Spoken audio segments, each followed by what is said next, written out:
welcome back to another Closeout Convo. I believe that this is week 162 or 3, somewhere around there. And yeah, it was a good week, pretty simple. I did a triple yesterday at homecoming for Siena Heights, which was awesome to see everybody. Ran with Shane and Jay, two of my former roommates and teammates. But that was a highlight of my personal week. Running week, pretty easy. Spread out the mileage throughout the days. And only have a 5-mile run, 5 and change, later on today.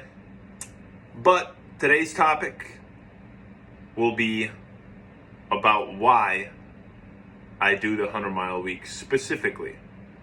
To start, I'll talk a little bit about why I run, which I still think I am on kind of a journey to discover why I love it so much.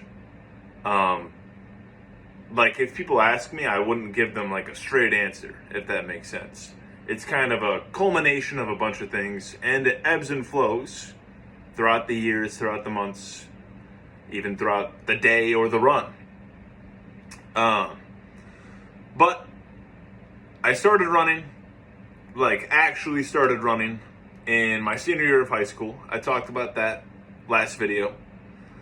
And, it kind of grew into something for me that I became good at. I was fast as a kid, and, it became part of my identity as being a runner. And just the feeling of being out there, a lot of solo runs by myself that I've done, and just kind of enjoying the feeling of running. Obviously, there are days where I don't, but overall, it's a very positive thing in my life. And the 100-mile weeks, why I like to stick to it so much and how it kind of started is it's now grown into kind of just a consistent part of my life, a way that I a challenge for each week that I have to strive for and figure out a way to achieve. And I've talked to some people about this, and it's part of why I do the challenges as well. But I think people in general are built and wired to do hard things. Whether it's, biking, running, swimming, endurance sports, or, mental challenges, games, or inventions. All of human history, people have pushed themselves.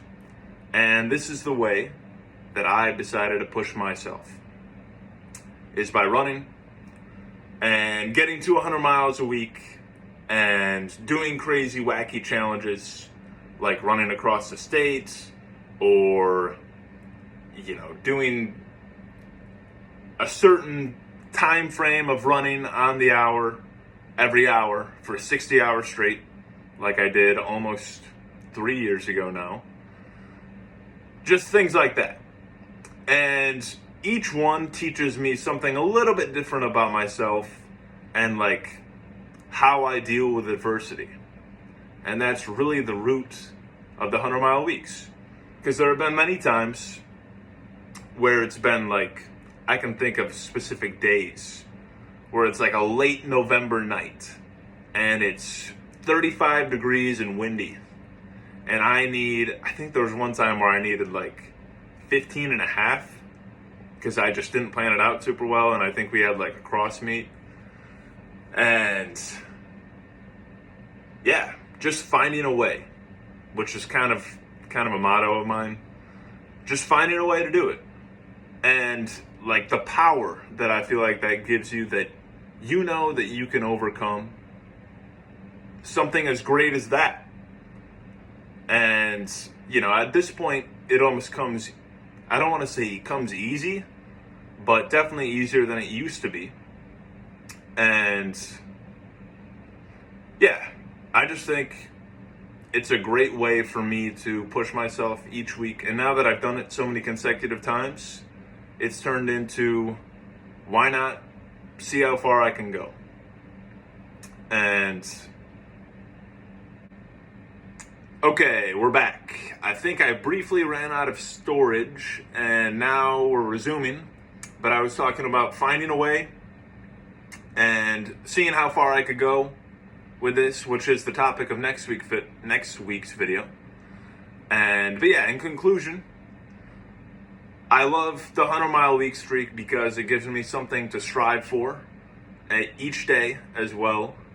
And just to keep my mind on, to keep myself occupied with running. And I don't think it hampers anything as far as diminishing my love for running. Because, it's just kind of a grind. And that's what I love the most about it, is the moments, the runs that I do late at night that nobody, a 6-mile run on Strava that seems like nothing to me and anybody following along. That's the kind of run that I love. And sticking to the 100-mile weeks, has been a big part of my life the last 3 years. And it's grown into part of my running world. So yeah, thanks for watching. Next week, talking about when I plan on stopping, or if I plan on stopping, or how all that's going to go. So, thanks for watching.